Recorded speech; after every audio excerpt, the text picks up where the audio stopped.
कराची के इलाके डिफेंस में रात के वक्त एक मोबाइल शॉप पर हैरान कुन डकैती की वारदात पेश आई। डकैती की मंसूबाबंदी बड़ी होशियारी से की गई।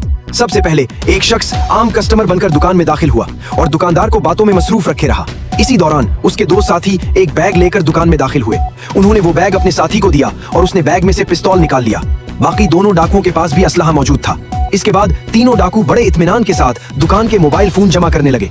उन्होंने तीन मोबाइल फोन एक एक करके बैग में डाले और पूरी दुकान का सामान समेट लिया।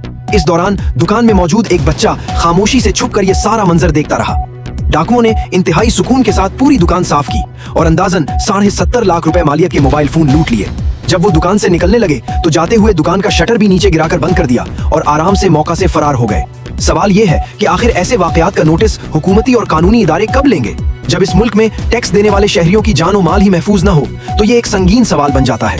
हुकूमत को चाहिए कि ऐसे जराइम के खिलाफ फौरी और सख्त एक्शन ले ताकि अवाम खुद को महफूज महसूस कर सके।